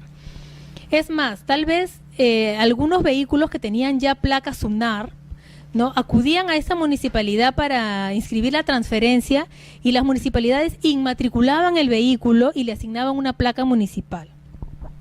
En el año 2004 salió la ley del vehículo menor y establecía de que todas las municipalidades ya estaban prohibidas de inscribir, de inmatricular vehículos menores.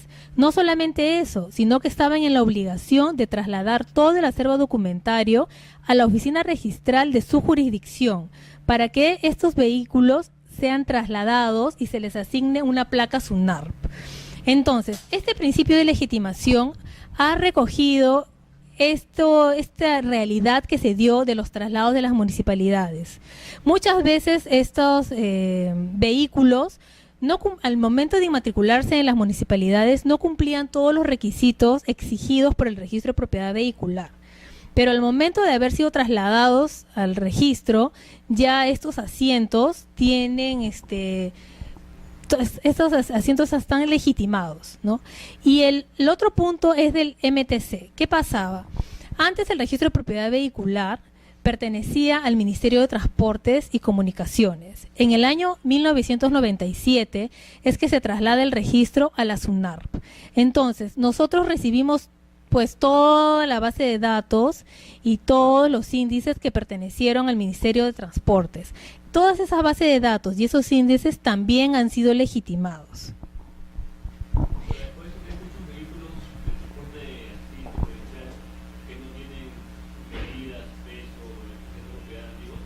Claro, lo que pasa es de que conforme han ido transcurriendo los años, se han ido también consignando más características a los vehículos. Muchos de los vehículos de las inscripciones antiguas no tienen, la mayoría, ni medidas ni pesos. Muchas veces tampoco tienen cilindrada, ¿no? Entonces, ahora, ¿qué sucede cuando esos vehículos van a pasar revisión técnica? Las entidades certificadoras exigen que en la tarjeta se consignen todas las características.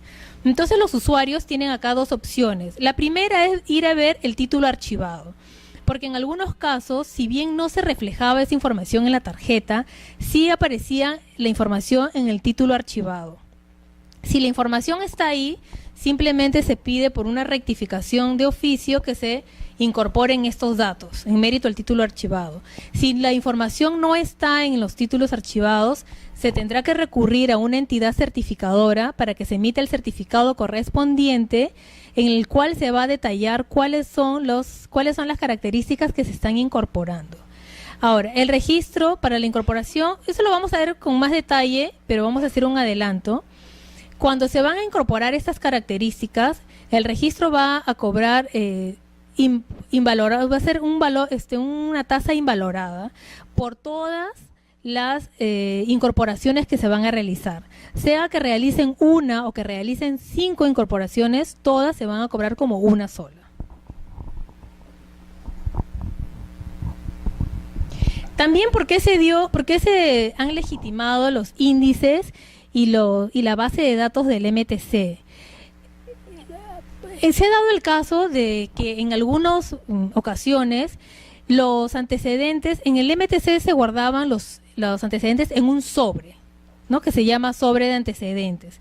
Entonces, así como nosotros habíamos visto que según por el folio real, por cada vehículo se abrió una partida y en esa partida se iban a hacer todas las inscripciones referidas a este vehículo, antiguamente por cada vehículo se abría un sobre.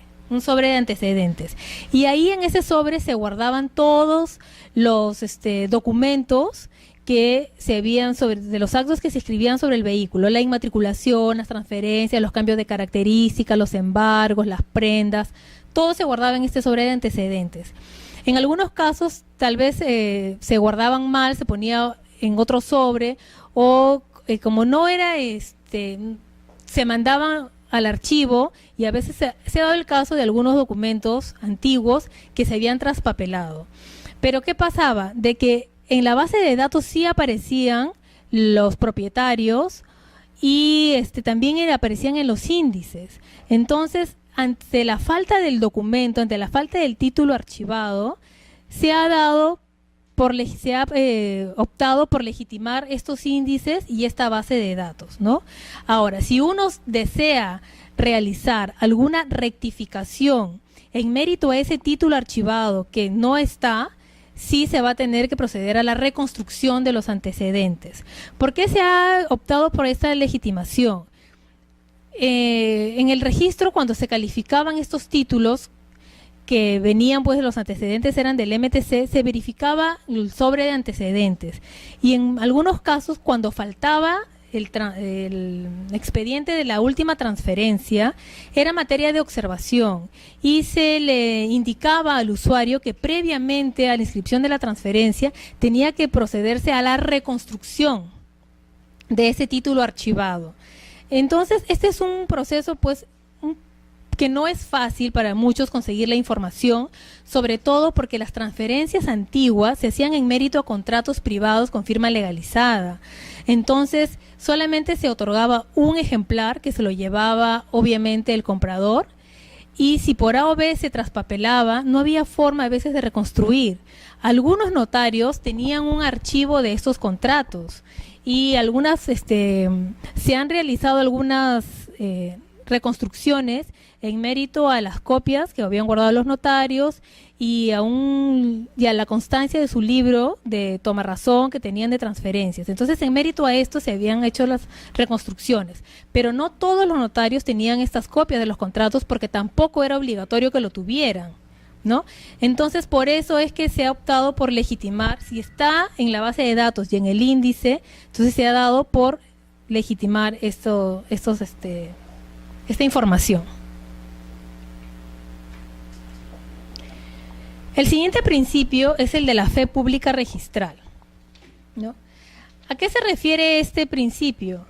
Pues que la inexactitud de los asientos registrales por nulidad, anulación, rescisión o resolución del acto que los va a originar no va a perjudicar al tercero que de buena fe y a título oneroso contrató en mérito a esta información que aparece en los asientos, ¿no? Entonces esta persona va a estar protegida, ¿no? Lamentablemente, algunos estafadores hacen uso y abuso de este principio registral, ¿no? Porque ¿qué pasa?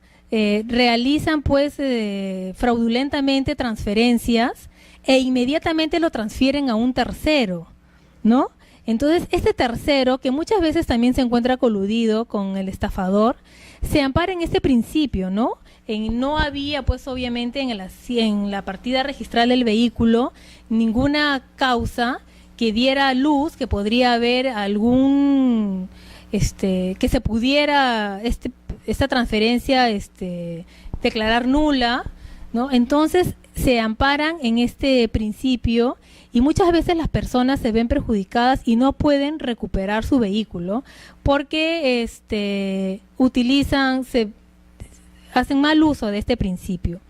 Entonces, es importante de que las personas conozcan de que se da este mal uso por parte de los estafadores, y también el registro, en realidad todo el registro ofrece el servicio gratuito para que uno pueda inscribirse, y cada vez se inscribe con su correo. Entonces, cada vez que se presente algún título referido a nuestro vehículo, Entonces nos van a mandar un aviso al correo que se ha presentado determinado título sobre el vehículo, ¿no? Este es el sistema de alerta registral, que es totalmente gratuito y que uno tiene acceso a través de la página web del registro. Entonces, cada vez que se presenta un título, uno va a tener esa información. De repente yo he presentado un cambio de características y me llega la información, efectivamente, yo he realizado ese acto, no es un título verdadero. Pero de repente me avisan que hay un título que se refiere a una transferencia que yo no he efectuado. Entonces, como yo ya estoy alertada, yo puedo realizar todos los actos que la ley me faculta para poder denunciar o para poder de repente interponer una medida para que no se inscriba esta transferencia, ¿no? O en todo caso, si se llegara a inscribir, indicarle para que el notario comunique al registro que esta transferencia es una transferencia falsa y ellos se hace una anotación que me va a permitir a mí poder ir al Poder Judicial, ¿no? Para poder declarar la nulidad de esta transferencia.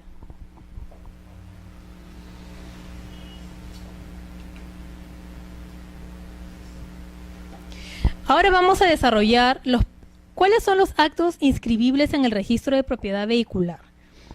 Antes de continuar, no sé si tengan alguna pregunta respecto a los principios registrales. Como ven, son los principios que se aplican en todos los registros, ¿no? Con la salvedad que habíamos visto que en el principio de legitimación se declaraba, pues, legitimadas los traslados de las municipalidades y también se declaraban legitimados la base de datos y los índices del MTC. Pero después, en realidad, son los mismos principios que se aplican a todos los registros. En el caso de que en el momento de usted tenga una transferencia vehicular, yo verifico en el asiento que solamente tuvo una persona que en esa fecha indicaba que era soltero y ahora viene a vender el vehículo pero contiene y es casado. Y manifiesta que en el asiento es lo que yo cuando todo seguro y el nicho en el asiento dice soltero. Cuando me envían a SUNAT, me observan porque me indican que en ese tiempo estaba casado. En ese tema, ¿yo cómo podría solucionar la transferencia? Si me supone que no voy a basar el fiscal, la asistencia registral y el asiento dice soltero. Claro que le voy a pedir la partida, pero si en el asiento dice soltero, ¿de qué manera yo? Mira, en este caso, cuando se han presentado estos casos, se supone de que al momento de que la persona compró, declaró que era soltero, ¿no? Si ahora interviene como casado, entonces en el registro se asume de que esta persona adquirió el vehículo siendo soltero, ¿no? Claro. Y en realidad ahí tú tendrías que indicar de que no podría en todo caso exigirte que regularice o que vea de dónde el registrador tiene la información que es casado, porque incluso hay un precedente que es de observancia obligatoria que se señala que uno no puede ver en otros registros verificar si tal o cual persona era casada al momento que adquirió el vehículo, ¿no? ¿Por qué se dio este precedente? Porque en el registro de propiedad vehicular, sobre todo en la época del Ministerio de Transportes, no se indicaba el estado civil de los contratantes. No se sabía si el que había adquirido era soltero o casado, en algunos casos, ¿no? Entonces, ¿qué pasaba? Que se comenzaba a hacer una búsqueda en todos los registros, en el registro personal, en el registro de predios, y de repente por ahí tú encontrabas que efectivamente la persona era casada, ¿no? Entonces tú le exigías que intervenga el cónyuge.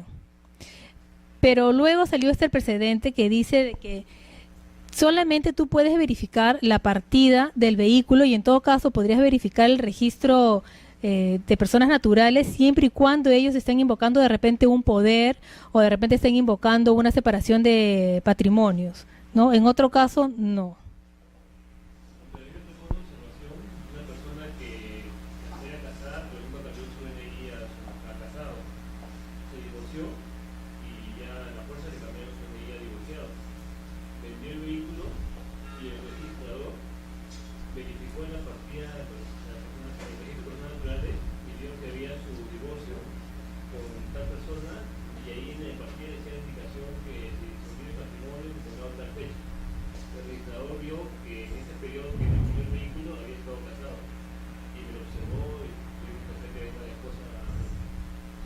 Ya, bueno, mira, en ese caso es válido. ¿Por qué? Porque el registrador tiene la obligación de verificar en el registro de personas naturales, tiene que hacer una búsqueda de los contratantes, tanto de los vendedores como de los compradores. Entonces, de repente, al momento de hacer la búsqueda, sí encontró que estaba anotado el divorcio. En este caso, se pide el título archivado del divorcio y ahí tú vas a ver cuándo la persona se casó. Y si coincide con que el vehículo había sido adquirido dentro de la sociedad de gananciales, entonces ahí sí va a tener que intervenir el otro cónyuge, ¿no? Ahora, ¿qué pasa, por ejemplo, con los vehículos que, como se decía en la época del MTC, la mayoría de casos no declaraban el estado civil? ¿O qué pasa? Que también no habían asientos registrales, como asientos de inscripción como tenemos ahora, en donde en el asiento tú vas a verificar el estado civil, ¿no? Esa información era una base de datos en la cual no se señalaba el estado civil. Entonces, tú tienes la opción de rectificar o regularizar el estado civil de la persona. Si efectivamente la persona era casada al momento de haber adquirido el vehículo, presentando la copia certificada de la partida de matrimonio y el DNI del cónyuge que no está como propietario, se rectifica la titularidad a favor de la sociedad conyugal.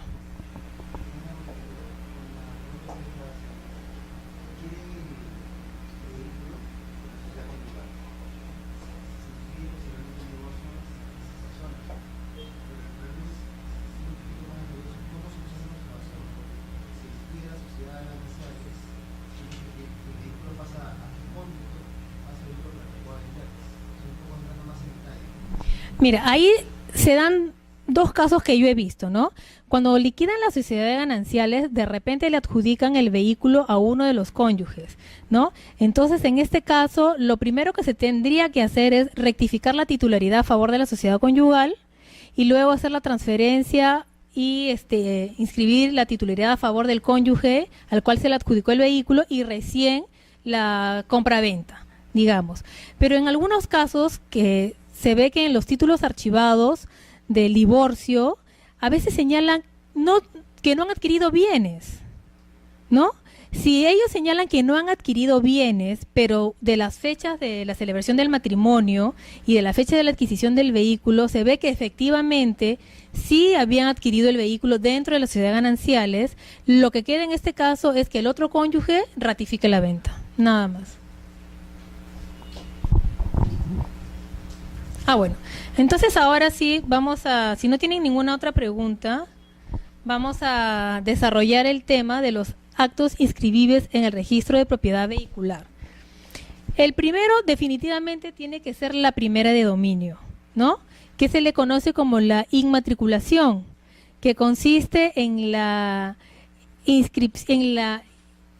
matrícula del vehículo y la primera inscripción, ¿no? Entonces, acá en nuestro sistema, la matriculación del vehículo y la primera de dominio se hacen juntas, ¿no? En la inmatriculación. Otro acto inscribible son las modificaciones de las características registrables del vehículo, ¿no? Puede ser porque yo he modificado el vehículo o también puede darse por las incorporaciones que hemos visto que de repente antes no estaban porque no era la exigencia de esa época consignarse tan detalladamente las características.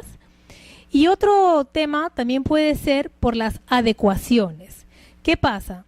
Por ejemplo, antes las camionetas Station Wagon tenían como carrocería sedán, ¿no? Pero ahora las camionetas Station Wagon, la carrocería ya no es sedán, según una directiva de unificación de criterios respecto de las características. Entonces la carrocería del Station Wagon ahora es Station Wagon, ¿no? Y así tenemos, por ejemplo, antes el tipo de combustible de los vehículos era petróleo, ¿no? Ahora ya no es petróleo, sino diésel. Entonces, estas modificaciones de las características también incluyen las adecuaciones, ¿no? Estas adecuaciones, al igual que las incorporaciones, también tienen una tasa invalorada y sean una o sean varias adecuaciones, se va a cobrar solamente por una. También otro acto inscribible en el registro de propiedad vehicular es la transferencia de propiedad, ¿no? Y acá vamos a ver algo bien interesante también, que es el saneamiento de tracto interrumpido. Este es un proceso que se sigue ante el registrador público, ¿no? Y conjuntamente con la prescripción adquisitiva de dominio, tanto el saneamiento como la prescripción constituyen procedimientos para la formalización de la propiedad. El día que toquemos el tema de la transferencia lo vamos a tocar más en detalle, ¿no? Pero acá, como les digo, el saneamiento es un procedimiento que se sigue en el mismo registro, mientras que la prescripción también es un proceso de regularización de la propiedad que se va a seguir ante el notario. Tenemos otro acto inscribible que es la constitución, modificación o cancelación de la garantía mobiliaria y demás gravámenes o afectaciones. Este acto no lo califica el registrador de registro de propiedad vehicular propiamente dicho. Este acto lo califica el registrador del registro mobiliario de contratos. Pero como ya este vehículo está inmatriculado, claro, él lo va a cargar en el vehículo, ¿no? Pero todo lo que sean afectaciones, constituciones de garantía, embargos, todo ese tipo de afectaciones se presentan en el registro mobiliario de contratos a través del Diario Nacional, ¿no?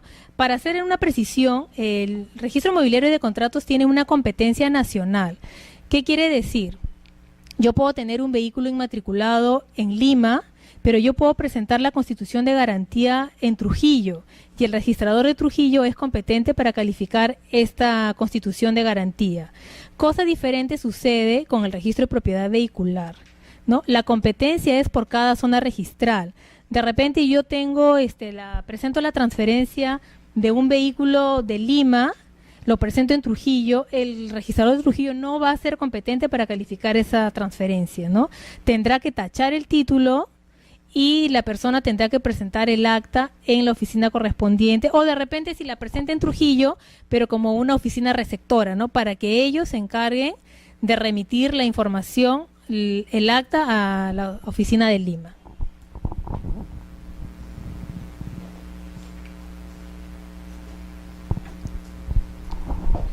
Otro acto que es inscribible en el registro de propiedad vehicular es la cláusula resolutoria expresa, ¿no? Cuando nosotros hacemos una transferencia y dejamos constancia de esta cláusula, ¿no? Entonces se va a inscribir la transferencia y también se va a publicitar esta cláusula resolutoria.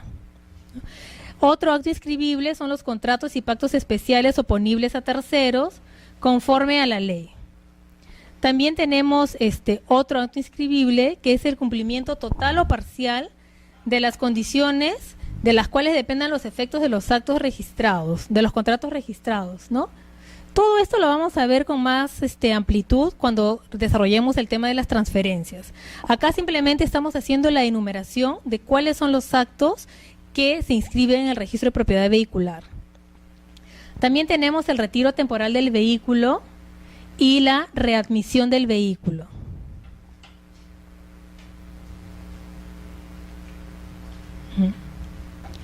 Otros actos inscribibles tenemos, por ejemplo, la asignación de las nuevas placas nacionales de rodaje. Como ya les había explicado, todos aquellos vehículos que tienen la placa antigua, ¿no? Y que de repente quieren hacer el cambio de placa porque ya ha salido el cronograma, tienen la obligación de hacer el cambio de placa. Esta asignación de la nueva placa también es un acto inscribible en el registro de propiedad vehicular. Tenemos el cambio, invalidez y caducidad de la placa única nacional de rodaje, ¿no? ¿Cuál sería el cambio, por ejemplo? Algo que les quería tocar el tema cuando estuvimos desarrollando el tema de las placas. Yo les había dicho que habían dos grandes grupos, las placas ordinarias y las placas especiales, ¿no? ¿Qué pasa, por ejemplo, si hay un vehículo que pertenece a una entidad del Estado y por lo tanto ese vehículo tiene una placa gubernamental, ¿no? Entonces rematan el vehículo o venden el vehículo y lo adquiere una persona natural, ¿no? Entonces, ¿qué pasa con ese vehículo? ¿Se queda con la placa gubernamental? No. ese vehículo al momento de realizarse la transferencia va a tener que asignársele una placa ordinaria, ¿no? Según la categoría o el uso que se le va a asignar. Si de repente es un automóvil y yo lo quiero para taxi, entonces le voy a poder inscribir una placa ordinaria con el uso de taxi. O de repente lo quiero particular, ¿no? Y así. ¿Y qué pasa si es a la inversa, ¿no? ¿Qué pasa si yo tengo de repente una placa ordinaria, ¿no? Y ahora la municipalidad adquirió estos vehículos, ¿no? Entonces la municipalidad no se va a quedar con la placa ordinaria. Las municipalidades pueden usar dos tipos de placas: las placas gubernamentales y las placas de emergencia. Las placas de emergencia son para aquellos vehículos que son destinados al serenazgo, ¿no? Entonces, si hay un vehículo que es inmatriculado con una placa ordinaria y luego la municipalidad adquirió este vehículo, entonces este vehículo no va a quedarse con la placa ordinaria, sino se le va a asignar o la placa de emergencia o la placa gubernamental según lo que la municipalidad establezca, ¿no? Entonces, por eso ese es el cambio de las placas. También tenemos la invalidez y caducidad de las placas, ¿no? Y todos estos temas los vamos a ir desarrollando detenidamente en el transcurso de la semana. Tenemos el retiro definitivo del vehículo, ¿no? Y tal vez otros actos que se puedan establecer, ¿no? Estos son todos los actos inscribibles en el registro de propiedad vehicular.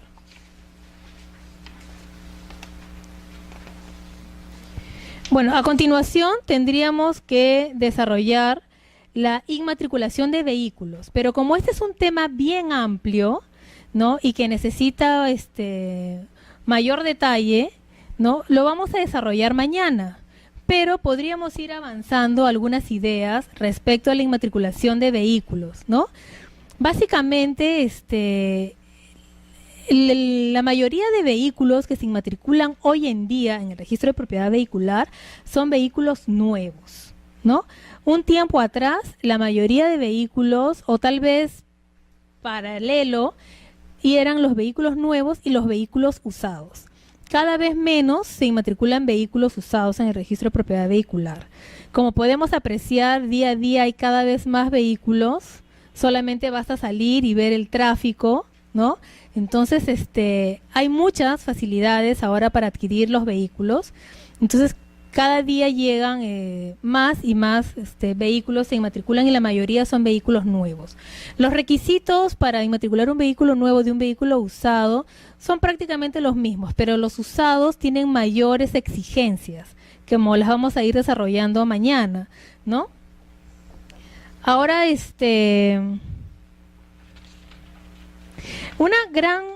hay algo que ha facilitado mucho la inmatriculación de los vehículos que eran importados. ¿Por qué? Antes se tenía que presentar la declaración única de aduana o la declaración aduanera de mercancía, ¿no? Tú no tenías que presentar físicamente la DUA al registro, ¿no? Ahora es suficiente con que se señale en el formulario electrónico de inmatriculación el número de la DUA. ¿Por qué? Porque eso el registrador va a verificar esa información en la página web de la SUNAT.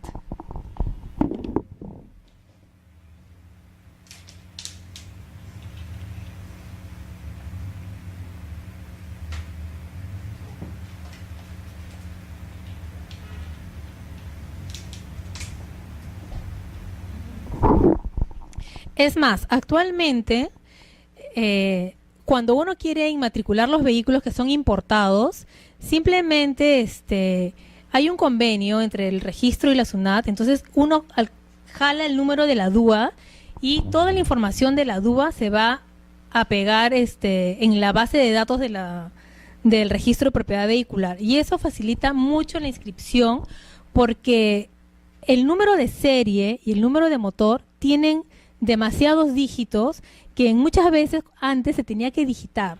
Entonces eso originaba que de repente hubieran algunos errores al momento de la digitación. Entonces ahora, con esta facilidad que hay de jalar la información de SUNAT, entonces los errores han disminuido y sobre todo han agilizado la inscripción, ¿no?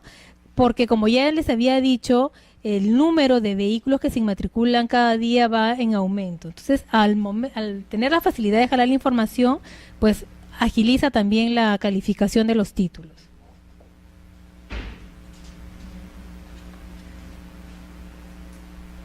Y otro punto que también facilita y agiliza la calificación es que se tiene que, ahora el formato de inmatriculación es electrónico, ¿no? Uno ingresa a la página web de la SUNARP y ahí va a encontrar el formato de inmatriculación. Se van a llenar los datos, pero ese formato se tiene que imprimir igual, ¿no? Y se tiene que legalizar la firma ante el notario de todas maneras, ¿no? No basta con llenarlo y dejar la información en el sistema, tienes que imprimirse y legalizarse la firma. Otro punto también hay que tener en cuenta es de que existe la obligación de la utilización del medio de pago cuando el monto es $1,000 o 3.500 soles. Si el monto del vehículo es de $1,000 o 3.500 soles, hay la obligación de utilizar medio de pago. De hecho, que para todos los vehículos livianos y pesados este monto supera, ¿no? Generalmente los vehículos menores a veces no llegan pues al monto de los 3.500 soles o de los $1,000, ¿no? Pero todos los demás vehículos que superan esta suma tienen la obligación de presentar la declaración del medio de pago que han utilizado, ¿no? Y ahí tiene que ser con firma legalizada de tanto del representante del vendedor como del comprador, ¿no? También algo que les quería adelantar, que muchos de los importadores tienen empresas concesionarias que se dedican a la venta de los vehículos de que ellos importan, ¿no? Entonces, en el registro, el concesionario no tiene que acreditar la transferencia del importador hacia ellos. ¿Por qué? Porque en el registro existe un procedimiento de empadronamiento del importador y de sus concesionarios, ¿no? Este empadronamiento es anual y simplemente se va a verificar que la empresa que está vendiendo sea concesionario del importador.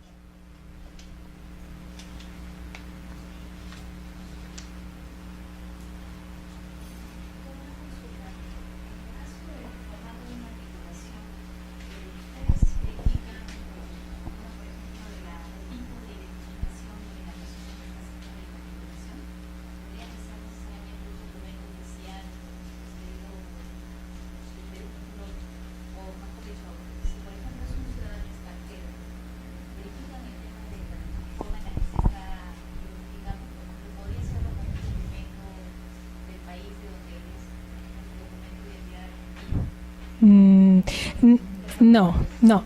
En este caso, cuando se inmatricula un vehículo, se tiene que señalar el documento de identidad del comprador, ¿no? Si es una persona, un extranjero, tiene que identificarse con el carnet de extranjería o en todo caso con el pasaporte, pero en ningún momento se acepta que se identifique con el carnet de identidad de su país, ¿no?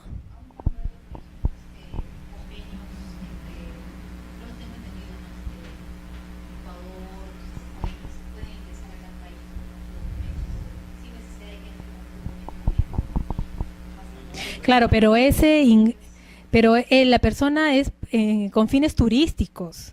O sea, yo puedo ingresar al Ecuador con mi DNI, pero ese es por fin turístico. Pero si yo ya me voy a quedar a residir en ese país, yo tengo que tramitar un documento oficial que me identifique como extranjera. Es como los extranjeros que vienen acá.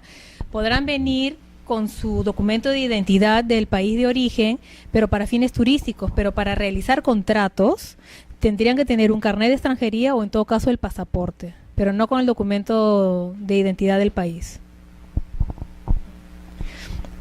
En el formato de inmatriculación de los vehículos se tiene que señalar el documento de identidad, si es una persona natural, digamos el DNI o el carnet de extranjería o el pasaporte, y si es una persona jurídica tendría que establecerse, tendría que indicarse el número de la partida donde obra inmatriculada de esta persona jurídica.